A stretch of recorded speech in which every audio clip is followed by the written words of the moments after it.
Welcome to VSOW, the show where we take deep dives into complex research, stripping away the noise to give you the context and clarity you need. Today, we're tackling a really significant topic, one that sparks a lot of debate. The consequences of paternal absence, fathers not being in the home, on children's development. And we're focusing on a specific, really important piece of research. It's a longitudinal study called Absent Fathers in Child Development. That's right. It uses this incredibly rich data set to look at emotional and intellectual outcomes for kids between 5 and 9 years old. So our mission in this deep dive is really to pull out the key insights from this particular study. We're trying to move past anecdotes and get into the data. And the data source is crucial here. It's the National Longitudinal Survey of Youth, the NLSY. Why is that so important, the NLSY specifically? Well, because it's longitudinal. It tracks people over time. Yeah. This lets the researchers do something vital. Yeah. They could look backwards and control for factors that existed before a father might have left the home. So it helps avoid simply correlating absence with outcomes, right? You can account for things that were already different. Exactly. It helps tackle what sociologists sometimes call spurious linkage. Maybe mothers whose partners stay are different from the start, maybe more educated, higher cognitive skills, whatever. And those differences could affect the child's outcomes, regardless of whether the father stays or leaves. Precisely. So if you don't control for those pre-existing maternal traits, you might mistakenly blame the father's absence for something that was really about the mother's background all along. So the NLSY, with its long-term data on the mothers, including things like cognitive test scores taken years earlier, allows the study to try and isolate the actual impact of the absence itself. That's the goal. And it's interesting how the study frames this. It's very much a demographic lens, not a purely psychological one. Meaning it's less about judging family forms and more about understanding the reality of how families live today. Yes. And that reality, the landscape of the American family, has changed dramatically. We really need to grasp that shift before we even get into the outcomes for the kids.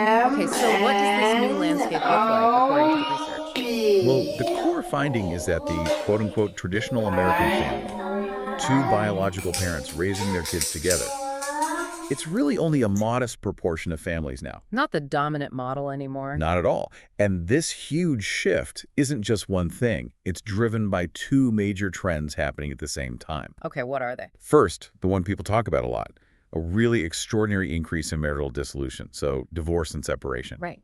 But the second factor is just as important and maybe growing faster. It's the substantial rise in the number of women having and raising children without ever intending to marry the father in the first place. So non-marital births where the family didn't start as a two-parent household. Exactly. And the study put some numbers on this, comparing 1970 to 1992, which is the period leading up to the data collection for these kids. And what do those numbers show? It's quite stark. In 1970, nationally, about 85% of kids lived with both biological parents. Okay, the vast majority. Yes. But by 1992, that had dropped to 71%. That's a 14-point decline in just over 20 years. Pretty significant. That is significant. And does it break down differently by race? Hugely different. That's one of the most critical points. Yeah. For white children, the percentage living with two biological parents went from 90% down to 77%. Still a majority, but a noticeable drop. Okay. But for black children, the change is just monumental. It went from 59% living with two biological parents in 1970. This is over half. Right, down to only 36% by 1992. Wow. From a majority to just over a third. Exactly. So for black children, by the early 90s, living in a female-headed household had actually become the most common, the sort of modal family experience. That's a fundamental shift in the common experience of childhood for a whole group. It really is. And the researchers point out an interesting implication of this. What used to be seen as decidedly non-normative, not living with both parents. Yeah, something unusual. It's become, in their words, essentially mainstream, especially in some communities. And does that change things for the kids themselves, the fact that it's more common? It likely does, in one specific way. Think back to, say, the 1960s when divorce was much rarer. A child in a single-parent home might have felt very different, singled out. Peers, maybe even teachers, might have treated them as unusual. Adding a layer of social stigma onto whatever else was going on. Exactly. So one potential, maybe counterintuitive positive aspect of today's higher rates of disruption is that the external stigma, that feeling of being different or judged by others, is probably much less intense than it used to be. It's undoubtedly less troublesome. Your family structure might still be complex or difficult internally, but it's not automatically seen as some kind of strange anomaly by the outside world anymore. That makes sense. If half your classmates have parents who are divorced or never married, it changes the social dynamic completely? Precisely. And that's a really important backdrop for understanding the nuances in the outcomes we're about to discuss. The social meaning of family structure has itself evolved. Okay, so that sets the stage. Now let's talk about defining fatherhood in this study. It sounds simple, but it's actually pretty complex, right? Oh, absolutely. From a young child's perspective, 5 to 9 years old, father might seem straightforward. But the adult reality behind that is incredibly varied. You mean like marriage, cohabitation, maybe a non-resident dad who visits, All stepfathers? of that. Hmm. The study really emphasizes that for a child that age, the legal status, like whether parents are officially married, might mean very little. They're not focused on legal contracts. What are they focused on then? Probably the day-to-day reality, the interactions between the adults, the stability, the emotional climate in the home, how the adults relate to each other, and how that impacts the child. So the lived experience matters more than the legal label. And this complexity means father absence isn't just one thing. It looks very different depending on the circumstances. Hugely different. And one of the biggest differences the study found was related to race, specifically in the timing and duration of the father's absence. Okay, how so? Well, black children in the study were significantly more likely to have fathers who were never present in the home or who left very, very early in the child's life, maybe even right after birth. So absence from the very beginning or close to it? Yes. The data from 1988, when these kids were being assessed, showed that for about 90% of the absent black fathers, they had already been gone for at least 3 years. So for many of these children, father absence wasn't a recent event. It was the long-term reality they grew up with. It was the status quo, essentially. Now, contrast that with white children. Okay. For white children experiencing father absence, it was more common for the father to leave later, maybe during the toddler years, or even when the child was starting school, say ages 3 to 6. So the separation itself happens during a period the child is likely to remember and be actively processing. Exactly. The researchers describe it as a potential continuing drama. The departure isn't just a background fact. It's an event, possibly involving conflict, adjustments to visitation, the emotional stress of the separation itself happening during those formative early school years. That difference in timing feels really crucial for thinking about the potential impact. It absolutely is. Yeah. We'll see how that might play out in the emotional outcomes later. It's not just adjusting to an absence, but potentially adjusting to the process of loss or conflict. Now, this study also had to consider situations where the biological father isn't there, but maybe there's contact, or maybe another man steps in. Right. Two main scenarios they looked at. First, the absent biological father who maintains contact, usually through visitation. And what did they find there? Is that common? It's not unusual, especially the study notes among black families. Having some link with a non-resident dad is fairly common. Yeah. But here's a really key point the researchers stress. Fathers who visit frequently, they define this as at least weekly contact, are not typical. They are a very specific, non-random group of absent fathers. Okay, how are they different? What makes them stand out? They tend to be, on average, higher in education, maybe higher cognitive scores themselves. They often live nearby, they're more likely to be paying child support, and they generally show a stronger desire to stay involved. So when we look at outcomes for kids with frequent visitation, we're not looking at the average absent dad situation. We're looking at kids connected to a particularly involved, motivated, and possibly higher resourced father. That's critical to keep in mind.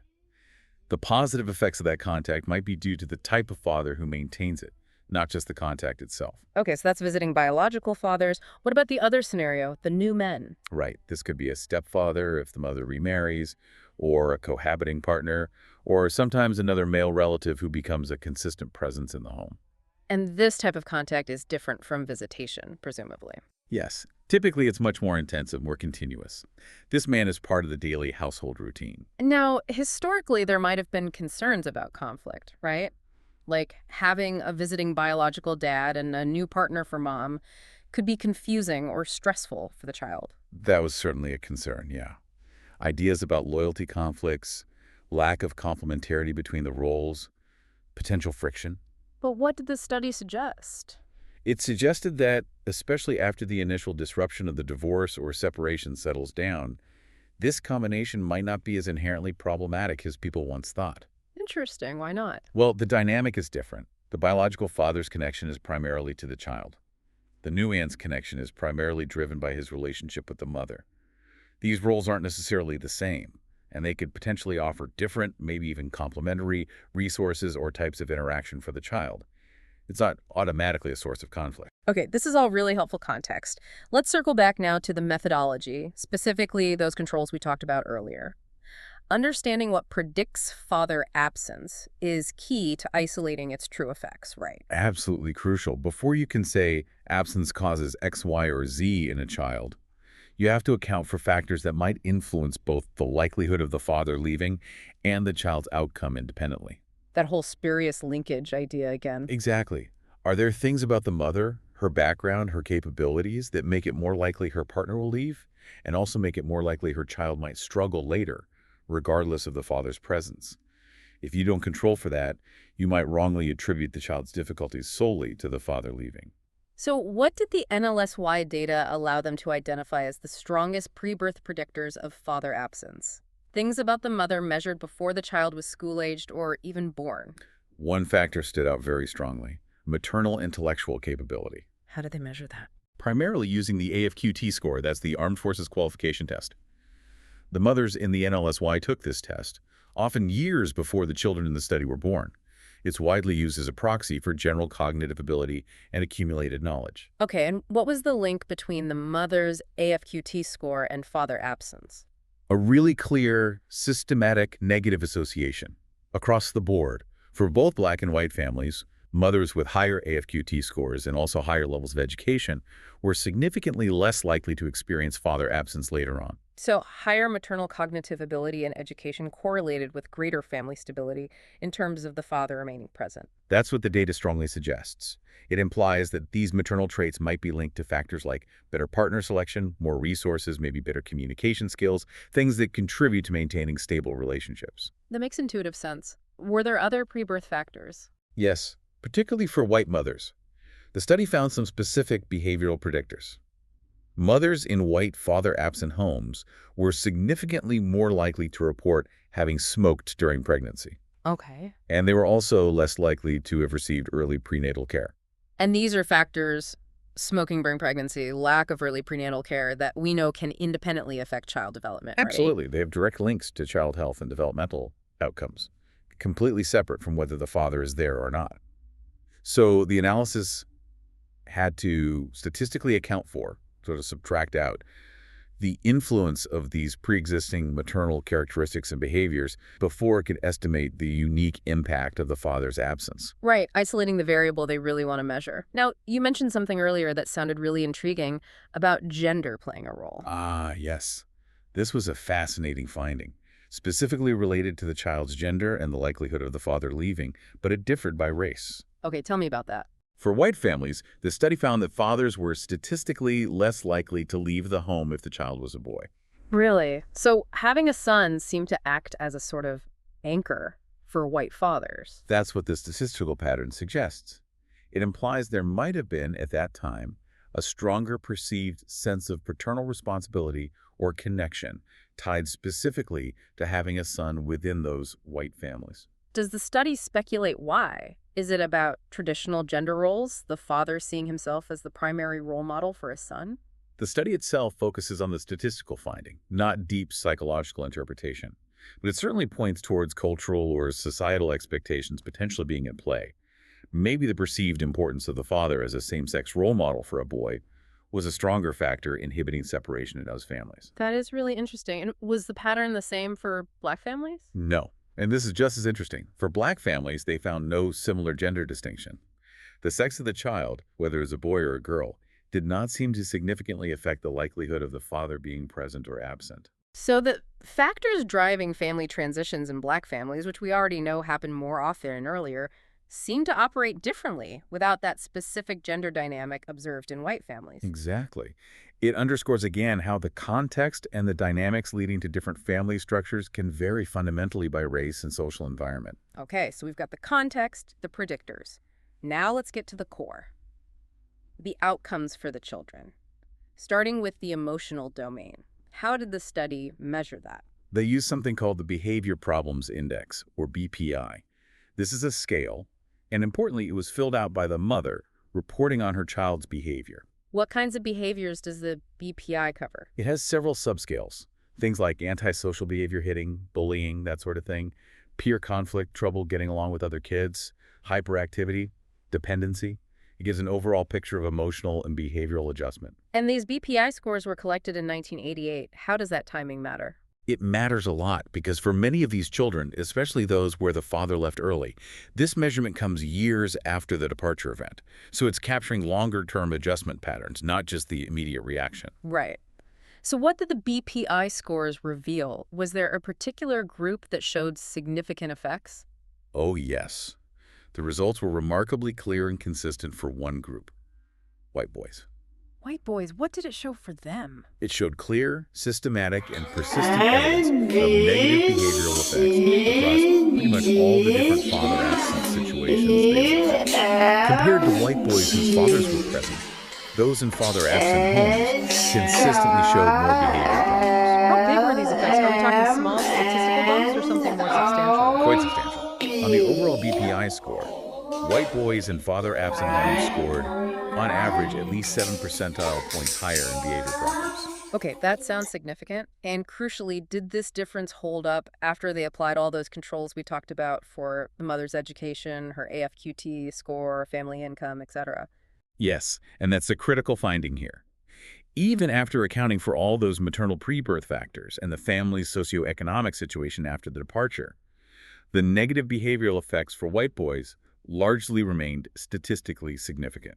So this strongly suggests that the father's absence itself, or perhaps the surrounding circumstances like conflict during the departure, was having an independent negative impact on their emotional well-being. It wasn't just reflecting the mother's background or poverty. That's the interpretation the data points to. The absence, or the process of becoming absent, seems to be a direct hit emotionally for these boys. Were the problems concentrated in particular areas? You mentioned antisocial and peer conflict subscales. Yes, those showed particularly strong effects. Antisocial behavior involved things like aggression, disobedience, maybe destructiveness. Peer conflict is about difficulty interacting socially, arguing, problems sharing. And how much higher were the scores there? For peer conflict, the difference was striking. White boys in father-absent homes scored a full 11 percentile points higher than those with fathers present. That indicates pretty significant struggles in navigating social situations with their peers. Wow. So for white boys, father absence seems clearly linked to poor emotional adjustment and social difficulties, and this link appears robust, not just explained away by other factors. That's a fair summary of the findings for them. Now, for white girls, the picture was a bit different. How so? Similar pattern, but less intense. Exactly. They did show similar negative patterns initially, but the effects were generally less pronounced than for boys. And importantly, once the researchers applied the full set of controls, The statistical significance changed. often, yes. For white girls, the difference in the overall BPI score frequently dropped below the threshold of statistical significance after controlling for maternal background and socioeconomic factors. So for white girls, a larger portion of the observed behavior problems seem to be explained by those pre-existing family conditions or economic changes, rather than the father's absence itself being the primary driver. That appears to be the case, yes. The direct, independent impact of absence seemed weaker for them compared to boys. Okay, that brings us to Black children. Given the demographic differences we discussed, how did father absence relate to their BPI scores? This is where the findings diverge quite dramatically. For Black children, both boys and girls, the study found much more modest links between father absence and behavior problems. Often, the differences were not statistically significant at all. So their emotional adjustment, as measured by the mother's report on the BPI, seemed far less tied to whether the father was present or absent compared to white children. That's right. The researchers even used the phrase essential randomness to describe the relationship between the measured home environment factors, including father presence, and behavior problems for Black children. Essential randomness. That implies that other factors, maybe outside the immediate family configuration, are likely playing a much larger role in their emotional outcomes. That's the strong implication. Factors related to neighborhood, school, broader community context, or perhaps different cultural norms around family structure might be more influential than the simple presence or absence of the father in the home.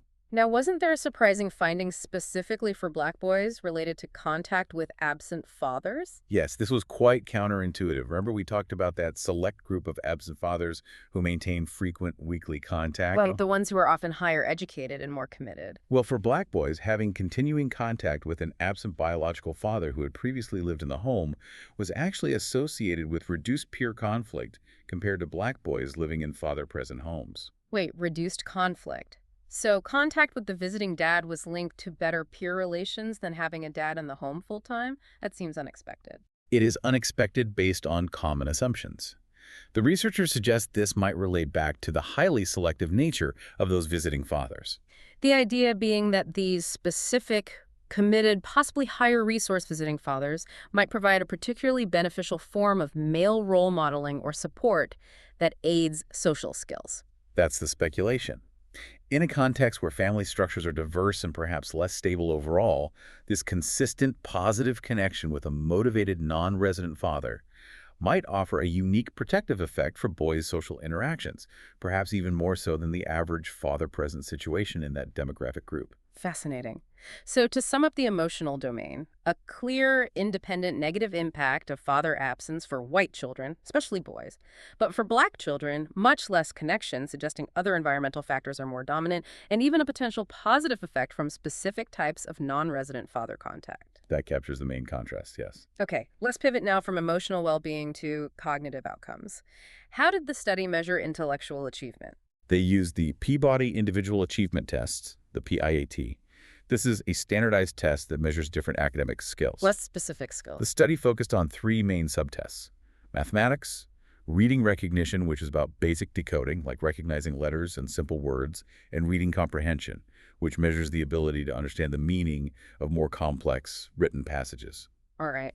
Now, given the strong negative emotional impact on white boys, did we see a parallel disadvantage for them cognitively? Well, initially, yes, the raw scores showed a similar pattern. White boys in father-absent homes did tend to have lower scores, particularly in math and reading recognition, making them appear the most cognitively disadvantaged group in that situation. Okay, but you said initially. Does that mean the picture changed after applying the controls? Dramatically. This is probably the single most important distinction the study makes between the emotional and cognitive domains. How so? Unlike the emotional effects, which persisted for white boys after controls, the cognitive disadvantage was found to be overwhelmingly linked to those pre-existing factors we discussed earlier. You mean the mother's own characteristics? Exactly.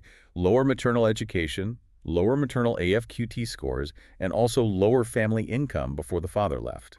These factors were strongly correlated with lower PIAT scores for white boys in father-absent homes. So, when the researchers statistically accounted for the mother's background and the family's starting resources, The direct, independent impact of father absence itself on the cognitive scores often shrank considerably, sometimes disappearing altogether statistically. wow. So the lower test scores weren't primarily caused by the absence or the trauma of the departure itself, but rather reflected the cognitive and material resources that were present or absent in the home environment before the father even left. That is the central conclusion for the cognitive domain.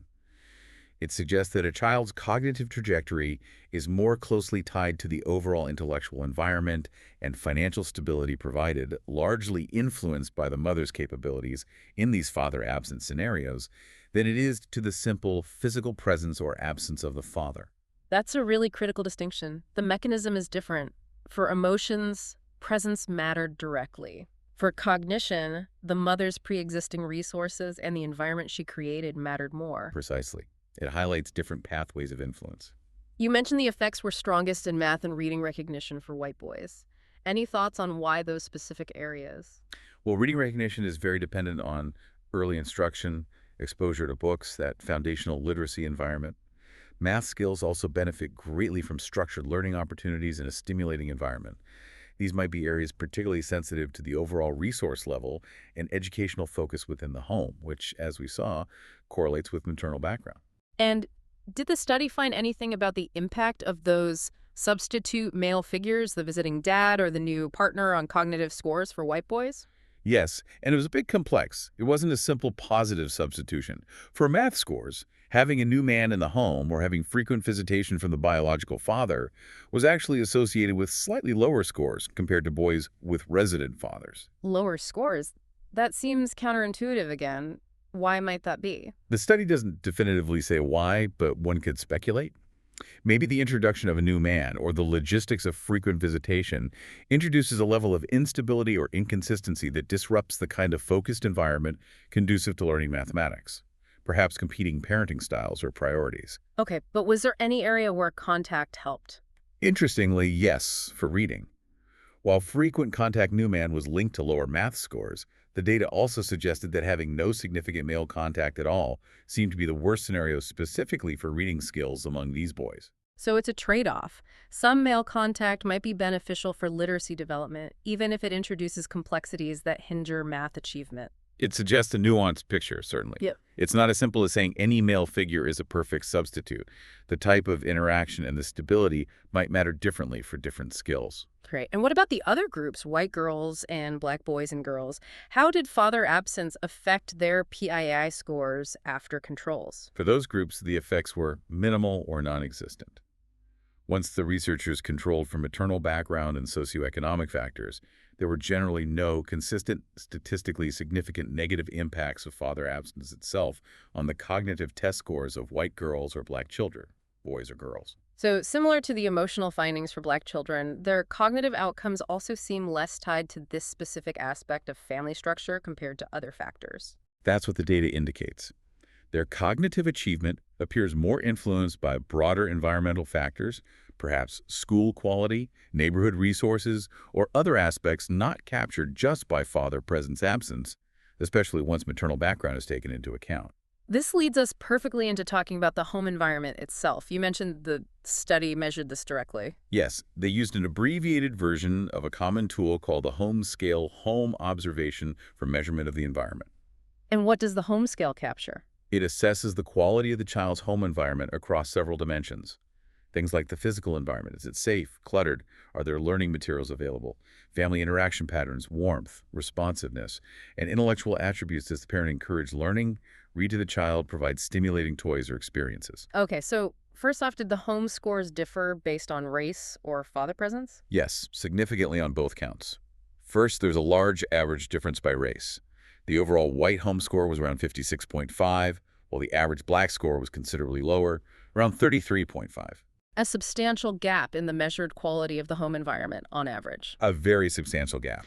And second, within both racial groups, father-absent families systematically had lower home scores than father-present families. And was that lower score just because of the mother's background, or was it linked to the absence itself? The analysis showed that the lower home scores in father-absent homes persisted even after controlling for the mother's prior characteristics like her education and AFQT score. So the absence of the father seems correlated with a measurably less stimulating or supportive home environment, independent of the mother's own background traits. That's what the data suggests, yes. The father's presence seems to contribute positively to the overall home score, or his absence is linked to factors that lower it. Did it mention anything specific about boys versus girls here? It did, and it connects back to the cognitive findings. For white children, white boys experienced a significantly larger drop in the cognitive stimulation aspects of the home score when the father was absent compared to white girls. Ah, so when the white father leaves, the level of intellectual engagement directed specifically at the son seems to decrease more sharply than for the daughter. That's the implication. And that aligns with why their PI-8 scores, especially in areas sensitive to cognitive input, were more affected. Okay, this brings us to the really crucial question. Can a good home environment, a high home score, compensate for the father's absence? Does it act as a buffer? Let's take the emotional domain first, behavior problems. This is perhaps the most striking finding of the entire study regarding the limits of compensation. For white children, the answer was a clear no. No, so a great home environment couldn't make up for the father being gone emotionally. Statistically, no. The presence of the father was found to be emotionally preferable, linked to better BPI scores, regardless of how high the home score was. A high-quality home environment and a father-present family certainly added further benefit. The best outcomes were in high-home, father-present homes. But a high home score in a father-absent home did not statistically erase the negative emotional impact associated with the absence itself for white children. So, in the emotional realm, the father's presence provides something unique, something structural, that even a very stimulating and supportive environment provided solely by the mother doesn't fully replace, at least for white kids in this study. That's the strong suggestion. The father seems less readily replaceable when it comes to the child's emotional adjustment in that context. The stability and psychological presence seem key. Okay. Now, what about the cognitive domain? Could a good home environment compensate for father absence in terms of PIAQ scores? Here, the answer is the mirror image. A clear Yeah. yes. So good parenting can make up the difference cognitively. Absolutely. The study found that a strong cognitive environment, as measured by the home scale, significantly boosted reading and math scores, regardless of whether the father was present or absent. So if the home provided high levels of cognitive stimulation, intellectual resources, responsive parenting, Then children tended to do better on the PIA tests, whether their father lived there or not. This implies that in the cognitive domain, families are able to provide compensatory support. The inputs matter more than the specific family structure. so the father is more readily replaceable cognitively than emotionally. That's exactly the conclusion the researchers drew. They stated that good parenting, defined as caring adults, providing stimulation, reading materials, working with the child, appears to be the most critical factor for a child's intellectual success, and it doesn't necessarily matter who's providing that good parenting.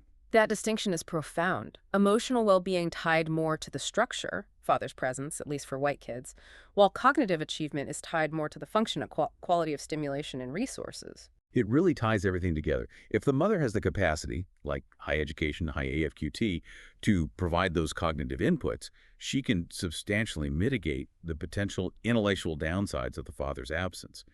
But the emotional impact, particularly the behavioral issues seen in white boys, seems to be a more direct consequence of the absence or the departure process itself, something that high cognitive resources in the home don't fully counteract. #tag conclusion and synthesis. Okay, this has been a really detailed deep dive into a complex study. Let's try to synthesize the main takeaways for everyone listening. What are the key messages here? Well, first, I think it's important to start by acknowledging the resilience of children. While father absence, especially under certain conditions, is linked to difficulties, the data also shows that many children navigate these situations and persevere, both emotionally and intellectually. We're talking about statistical patterns, not deterministic outcomes for every child. Absolutely. A crucial reminder. Okay, second key takeaway. Second, the impact of father absence is really different depending on the domain we're looking at, emotional versus cognitive. And critically, depending on the child's race and sex. Specifically. For white children, particularly boys, the father's presence seems to make a much bigger difference emotionally than it does cognitively. Their behavioral adjustment appears strongly and independently linked to the father being there. That effect is robust, even after controlling for background factors. Got it. Third point. Third, cognitive development seems to follow a different logic.